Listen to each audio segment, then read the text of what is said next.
Saravá para quem é de Saravá. Vamos falar sobre a fé. O que é fé? Como identificá-la?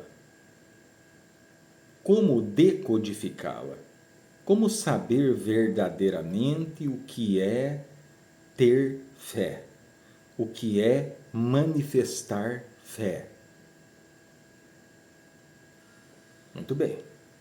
Porque é algo que permeia toda a humanidade, permeia planos astrais, permeia até mesmo esferas inferiores.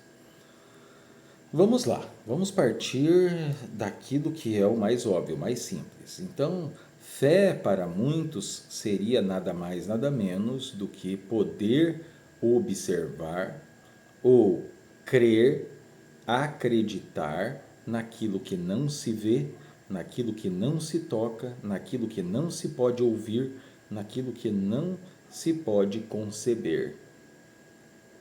Conceber com a mente, alcançar.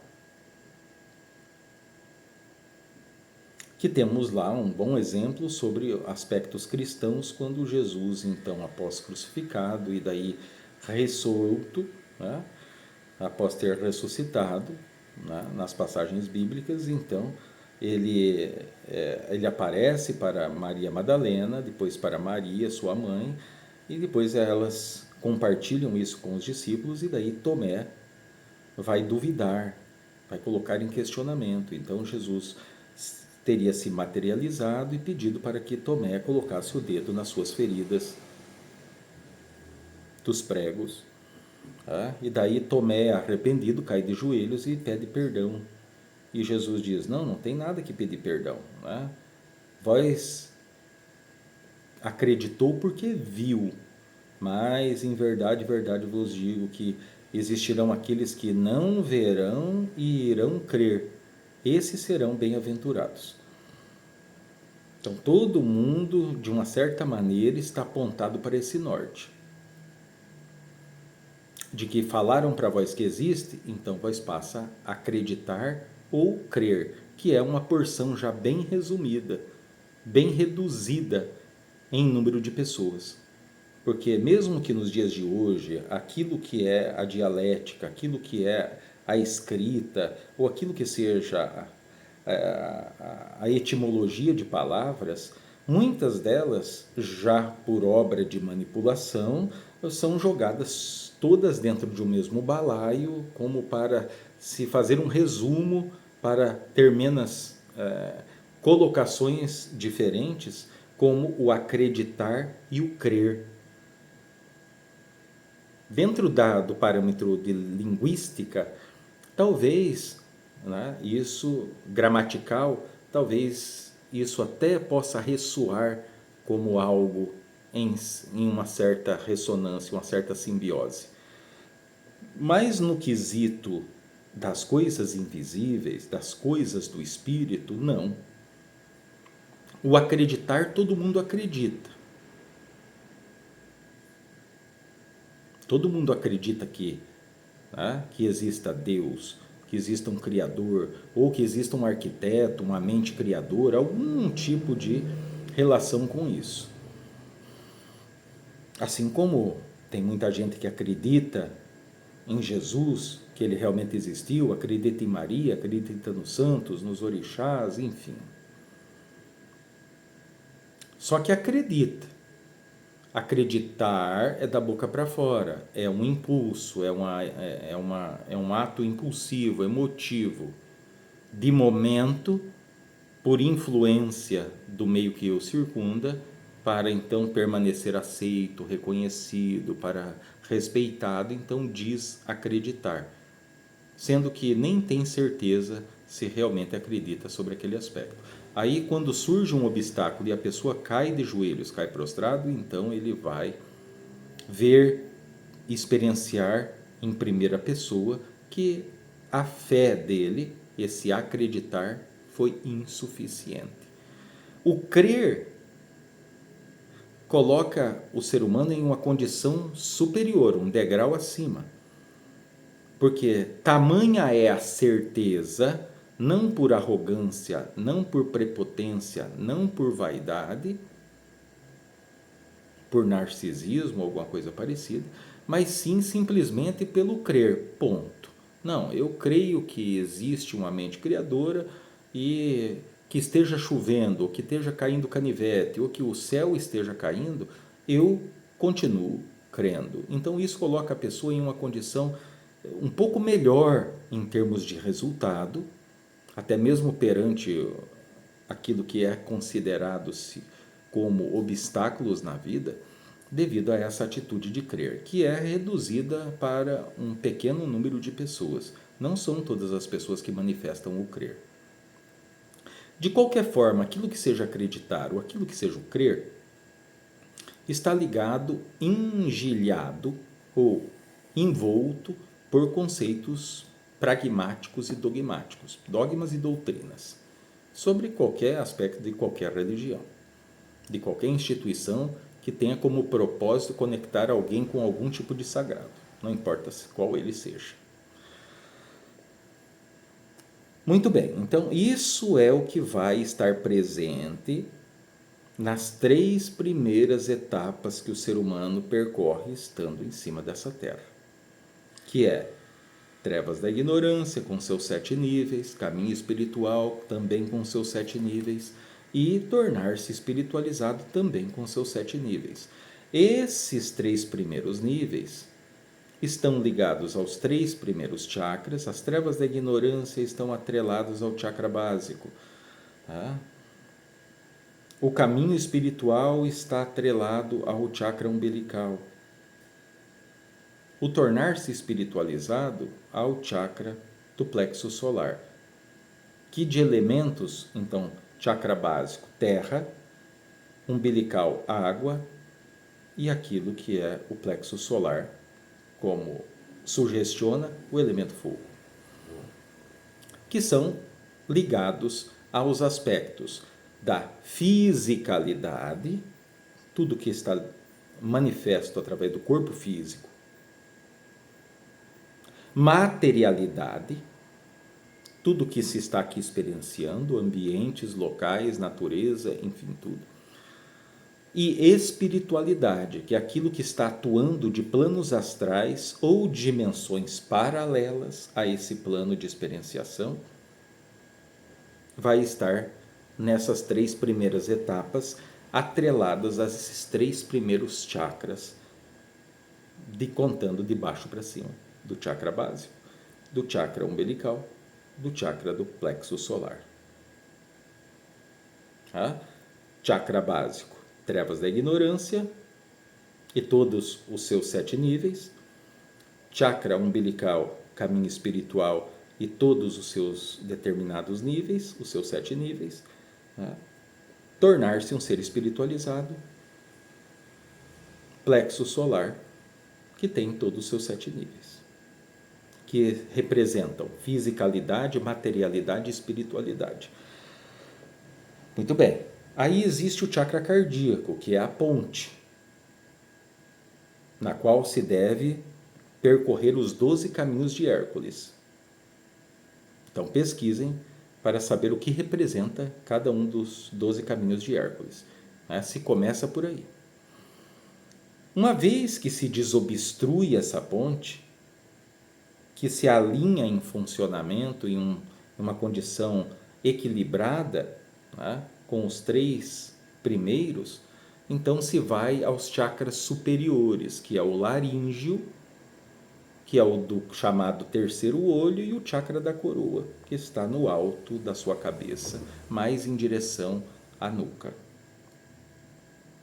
que vão representar as 3 seguintes etapas do percorrer do ser humano, que é processo do despertar, laríngeo, o desperto, terceiro olho, tá? E o iluminado, o chakra da coroa, obviamente. Certo? Coisas do espírito. Lembra-se quando Jesus fala, olha, o que é da carne, o que é do espírito é do espírito. Ele estava relacionado sobre as etapas e sobre os chakras também. Tem muitas outras coisas também que vão estar ligadas, mas de uma forma, como estamos falando de fé, então é o suficiente vós terem esses fundamentos. Então, isso são informações bastante importantes que vós não vai encontrar em livro nenhum. Podemos dizer que isso é até a caráter iniciático, para que vós vão obtendo fundamentos, vão tomando nota, vão meditar em cima disso, vão fazer comparações, observações, experienciações em cima disso, para que vós veja com os seus próprios olhos, para que vós sinta com o seu próprio ser. Afinal, contra fatos não tem argumentos. Não estamos aqui para que vós esteja simplesmente nos ouvindo e falando, não, isso é verdade. Não, vós tem que colocar em prática para que vós possa estar usufruindo dessa condição, tá, diferenciada. Muito bem. Então, sobre os aspectos de fisicalidade, materialidade, espiritualidade, ou seja, dos 3 primeiros chakras, do básico, umbilical e plexo solar,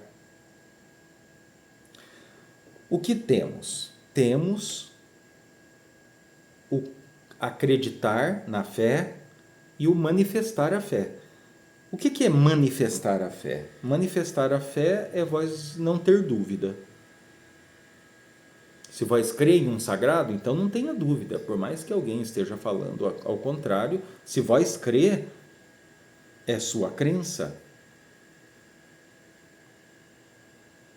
Só que não espere, para que vós obtenha algum tipo de resultado, não espere e não peça por sinais, que uma estrela pisque, que um cometa passe, que a vela se apague, que o vento sopre, que apareça alguma imagem, alguma luz, alguma voz para te falar. Quem crê não espera por sinais, não espera por provas, ele simplesmente crê e deixa o barco tocar.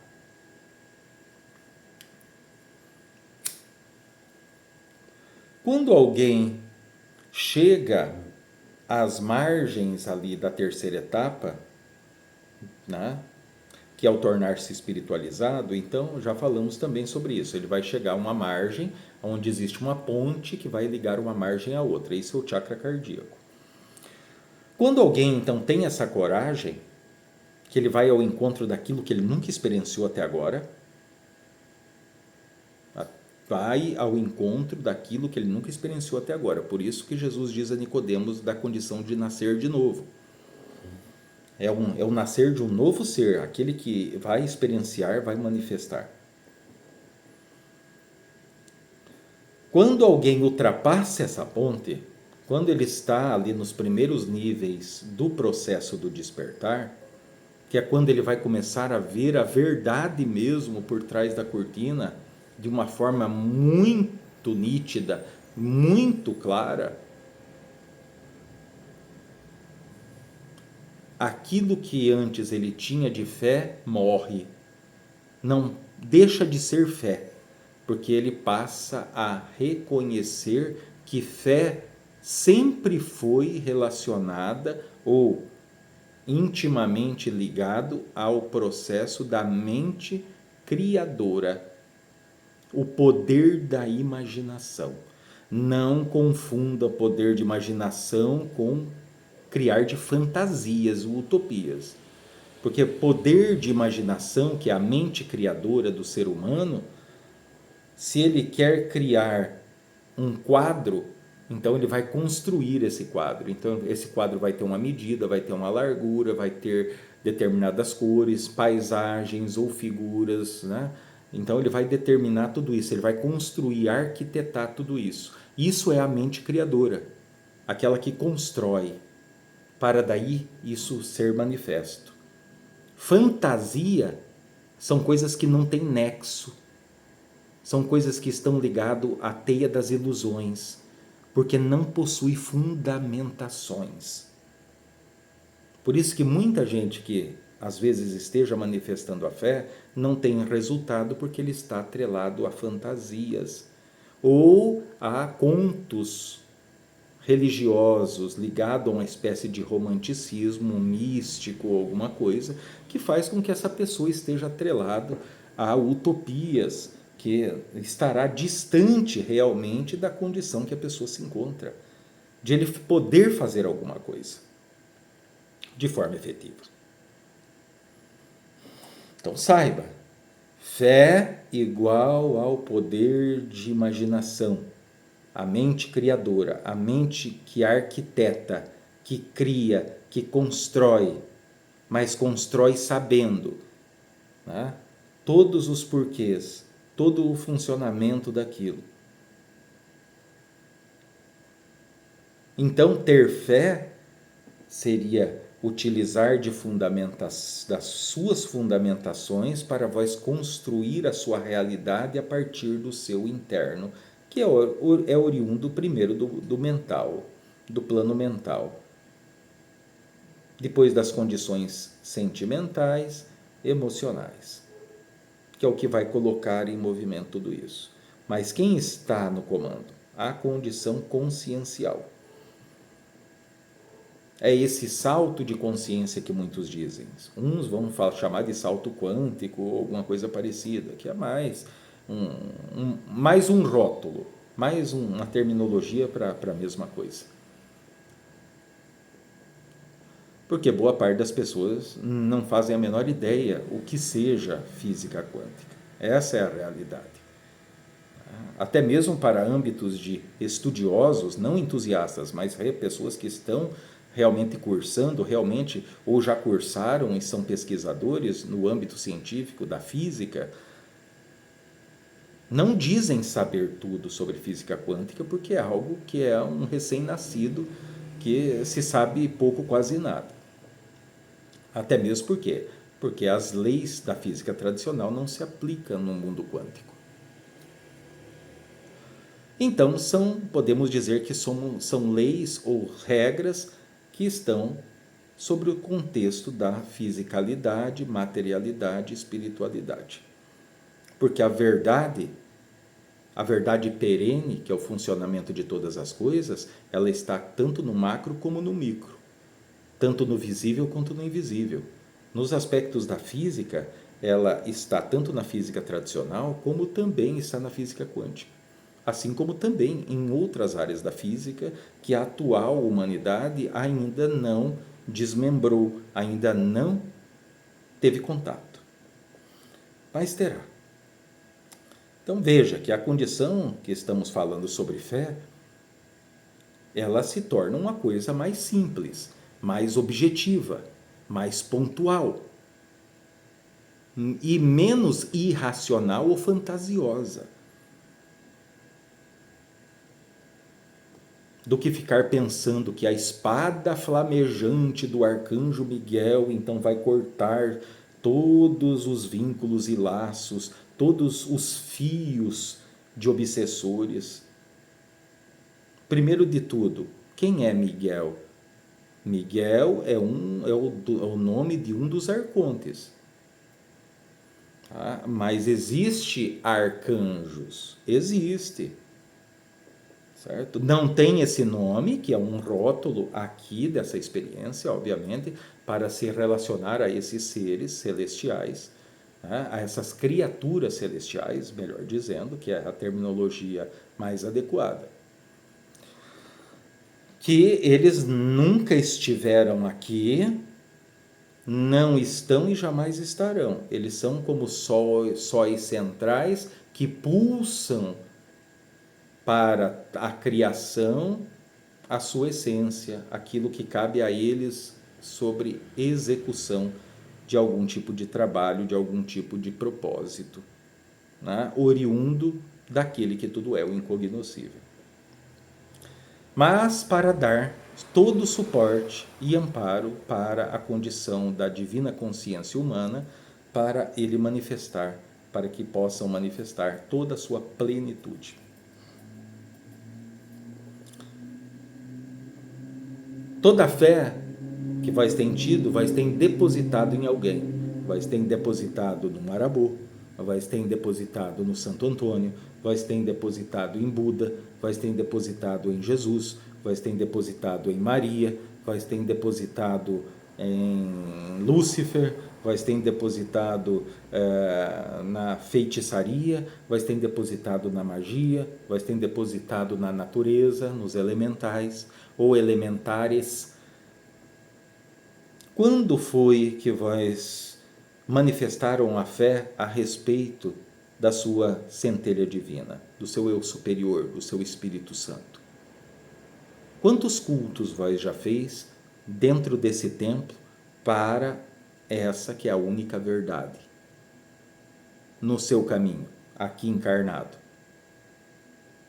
Que é o único meio de vós restabelecer ou religar, reativar todo o seu potencial, que foi desligado cada vez que vós encarna sobre o aspecto de ter uma fisicalidade, de ter um corpo, né, biológico eletromagnético. Raros são as pessoas que já fizeram isso. Então se trata de começar a colocar em ato isso. Vós querem ter contato com a verdade? Aquela condição, busque o reino de Deus e tudo mais te será acrescentado.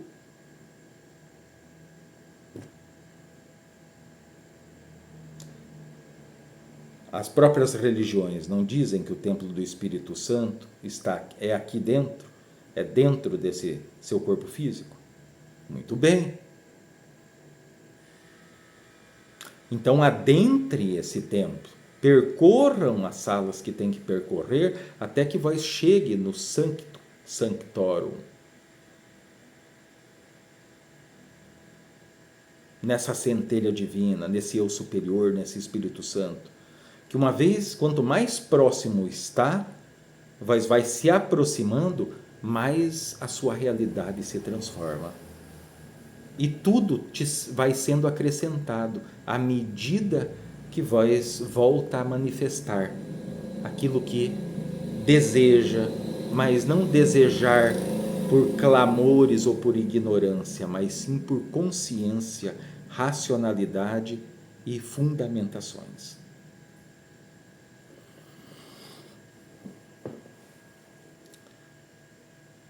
Isso é fé.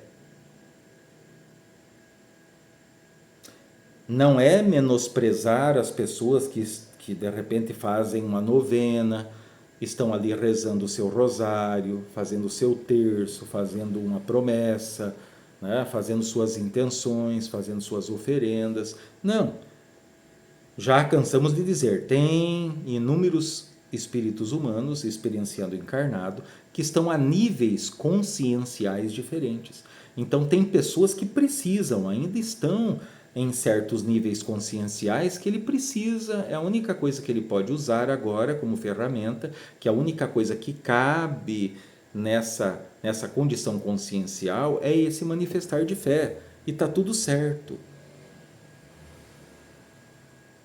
Mas mesmo para essas pessoas que possam estar me ouvindo, vai já passa a ter um conceito novo que vai te poder ser um campo aberto que vós irá percorrer ali na frente.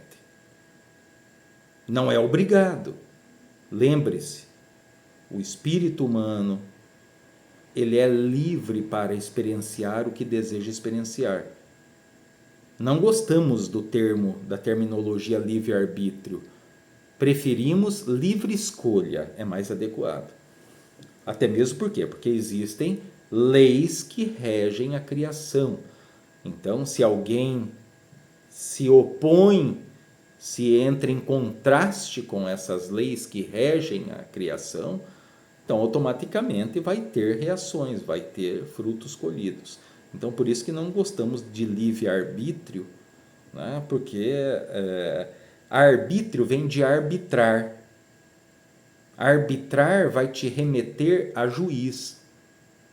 E até tem uma fundamentação, né? Mas para pessoas que estão nas trevas da ignorância, significa que ele pensa ser dono ou juiz, ou determinador daquilo que é a sua vida, mas as condições de trevas de ignorância não o permitem ser esse executor da sua própria verdade. Ele precisa primeiro começar o processo de libertação, né? De trabalhar as programações mentais, trabalhar as suas sombras, trabalhar os seus conceitos daquilo que é a experiência como um todo. Tá? Aí até para a pessoa para o ser humano que passou para o outro lado da ponte, nasceu de novo, é um desperto de primeiro nível, ele pode até utilizar a palavra livre-arbítrio, porque ele é um diferencial em cima da Terra, não porque ele é melhor do que os outros, é só uma questão de ponto do caminho que cada um de vós se encontra. E creiam, né, mais sobre os aspectos de fundamentação, não de ilusão. Mesmo uma pessoa que possa conhecer em cima dessa terra, que seja talvez um assassino cruel, se ele tiver o comprometimento, a disciplina, a organização e o foco, ele pode sair da condição de cruel assassino para iluminado em uma só vida, em uma só experiência. É possível sim, por mais que tenham pessoas que vão colocar todo tipo de obstáculo, porque lembre-se, o objetivo de colocar obstáculos para vós é fazer com que aquilo se torne, parece, mais distante, que vós não tem só um muro para quebrar, vós tem centenas de muros para quebrar. E a coisa não é bem por aí. Tem sim muitos obstáculos a serem transpostos, mas a atitude para com um obstáculo vai influenciar os demais. Tá bom? Espero que dessa forma vocês comecem a ver as condições ligadas ao manifestar da fé de uma forma mais clara, de uma forma mais racional, de uma forma mais, né, objetiva, não fantasiosa ou romântica ou religioso, porque isso só faz a pessoa se iludir, só faz a pessoa criar expectativas daquilo que não terá, mantendo esse tipo de posição, esse tipo de ritmo de caminhada, de ponto de vista, tá certo? Espero que vocês tenham entendido esses primeiros conceitos a respeito daquilo que seja a fé, porque vamos ter ali mais à frente nova orientação a respeito de fé. Mas primeiro vocês precisam digerir isso, tomar nota, analisar e colocar em prática para vós então poder ver de fato, na prática, a diferença entre uma coisa e outra. Isso começará a fazer vós mais libertos, mais fortes, mais resilientes, mais conscientes, mais poderosos, mais senhores de si, mais aliviados, mais tudo. Mas não é mais a máxima potência como se vós fosse um iluminado. Vós tenham essa dignidade, tem essa hombridade de saber que são níveis que vós vai galgando de melhora de estado de manifestação sobre o aspecto da sua experiência aqui na Terra, para com as coisas da espiritualidade ou do espiritual. Saravá, para quem é de Saravá.